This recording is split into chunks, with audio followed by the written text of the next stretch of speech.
Hi everybody. If you're watching this video, it means that I had a baby and I can't be there right now. But I wanted to still be able to give you some background on the project you'll be doing for the rest of the semester. So I figured for the final project of the year, I wanted to do something that would tie together a lot of different topics that we've dealt with this year. And for this purpose, there's probably no better place in the world than Anatolia, which is shown here outlined in the red rectangle. The reason for that is that Anatolia, or modern-day Turkey, has a really richly layered history that covers so many different cultures and peoples that we've studied this year. Part of the reason I know this is that I went to Turkey this summer.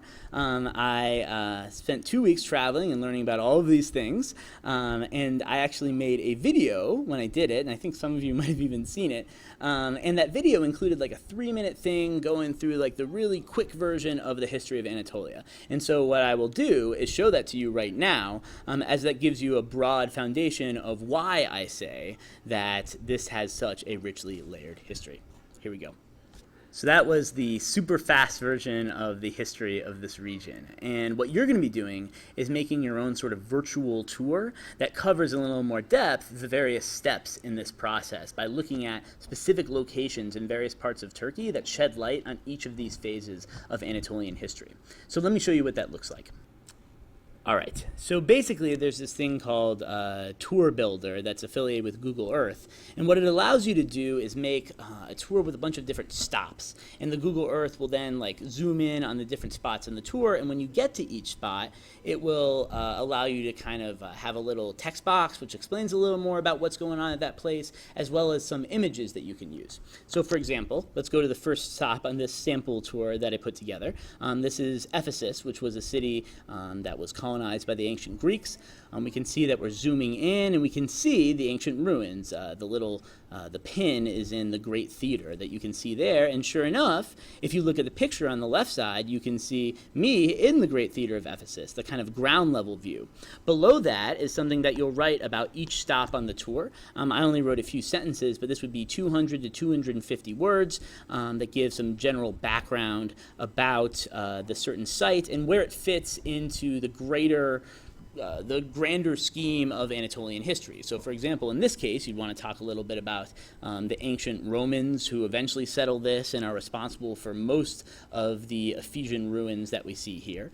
Additionally, when you go to a given image, you can also write a caption. So you can see here I wrote a title, Great Theater at Ephesus, and then I wrote it had blah blah political implications, and then I also include the citation of where I got the image.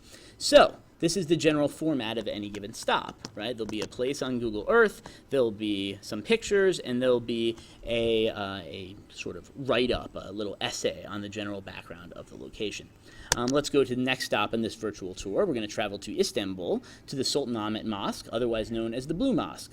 As you can see, Google Earth will travel across the Turkish landscape and eventually zoom in on Istanbul. Pretty cool. Keeps going. There we go. Right? There is the Sultanahmet Mosque. Now, once again, we have pictures, and if you click on the pictures, you can see this beautiful exterior view of the Blue Mosque with my caption below, and you can have multiple pictures if you want. This is the interior of the mosque. So hopefully you generally see how this works, right? It will go from place to place, and ultimately you can tell a broader history of the Anatolian region through this kind of tour across the different cities in Turkey.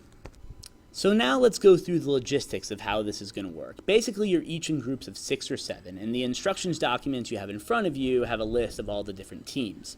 Now, each member of a given team is going to have 2 stops on the tour that they're responsible for. As you can see, most of these count as 1 unit, but if you look in the margin, there's a couple of these, like Topkapi Palace, that count as 2 units, and that's just because some are sort of double stops because you would have to do more research and more writing than you would for an average location. What you're going to do after the video ends, and do it after the video ends, not right now, is decide which stops you're going to do, and just make sure that everyone in your group has everything covered and that there are no duplicates. And at the end of class today, I'll be expecting an email from a member of your group which has a rundown of all the different sites and who is going to be responsible for which. And basically what we're going to be doing for the rest of the school year is researching and creating this virtual tour.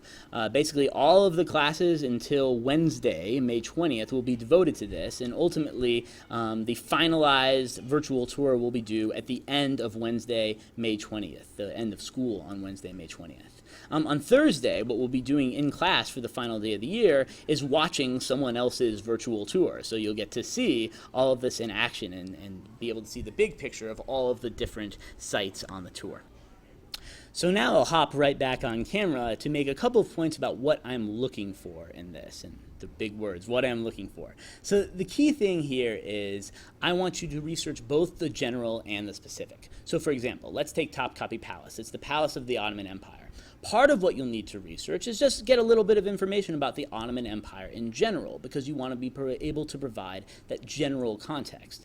Additionally, you want to be able to research the specifics. So for example, Topkapi Palace has all these different buildings and different portions, and each of those tell a story. And so depending on what you're doing, you might be having a picture of a temple or a ruined theater, or whatever the case may be, and you want to be able to tell a specific story about that physical evidence.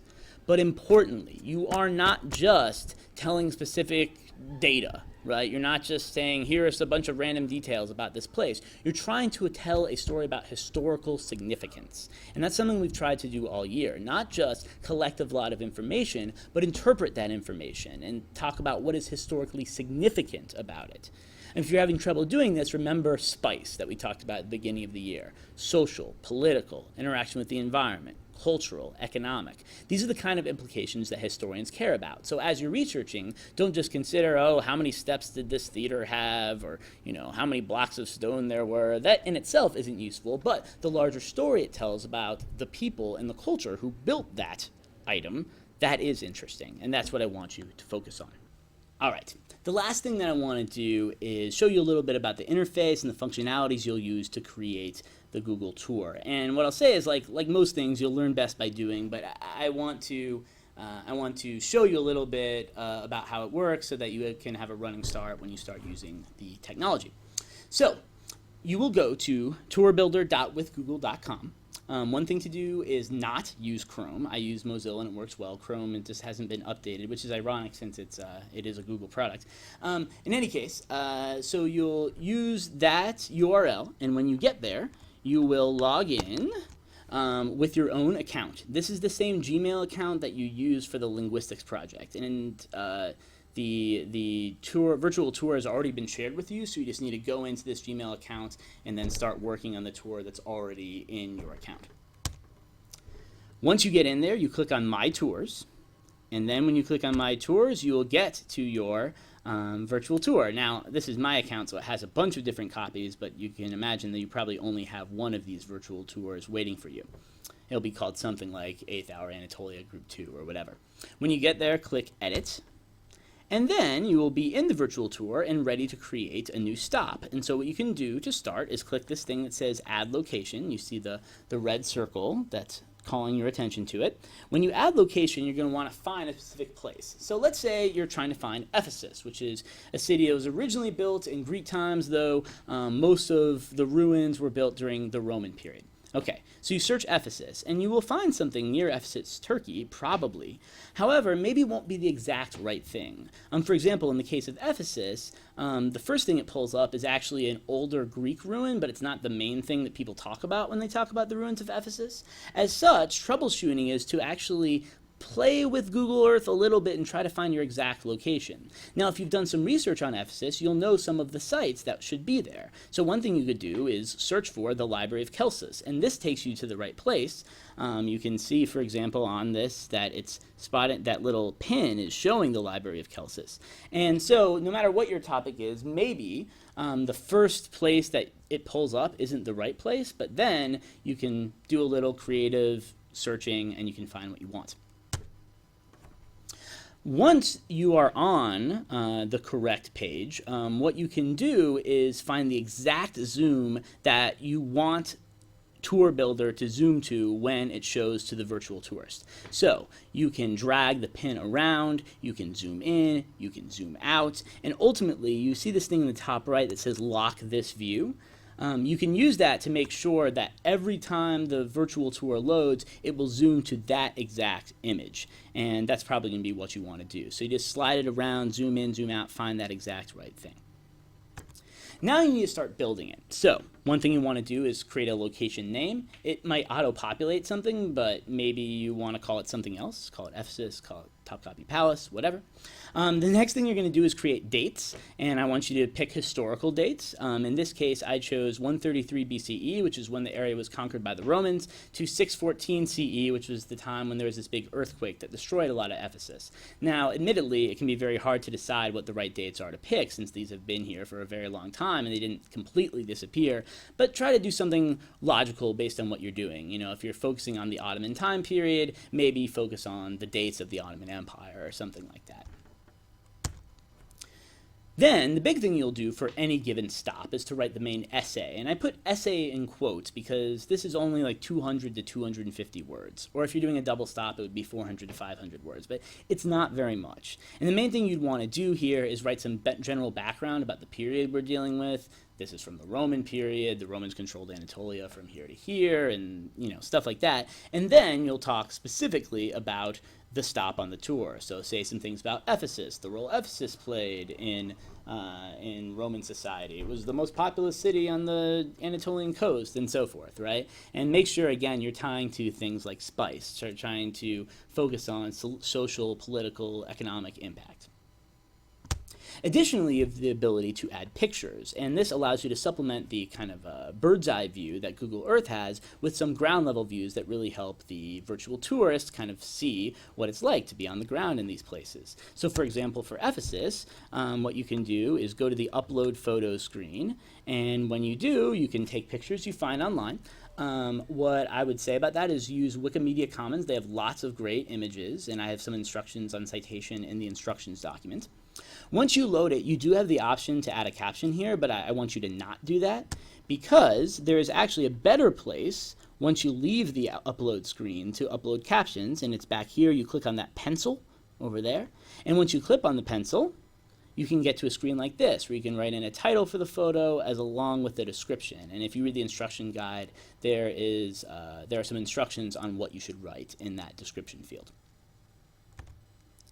Periodically, as you're creating this, I encourage you to check what it looks like from a viewer's perspective, because you'll be, for the most part, in the editing screen. But if you click in the upper right corner on Done Editing, you can see what it looks like to the virtual tourist, and that'll be good if you realize, oh, shoot, I didn't realize it looked like that. I want to change X or Y or whatever it is you want to change. And that's it. Have fun. We'll be spending the rest of the year working on this project, and I will still be sort of accessible via email, checking my email. So if you have questions about the project while I'm with my baby, please send me an email. Good luck, work hard, and I look forward to seeing what you guys produce. See ya.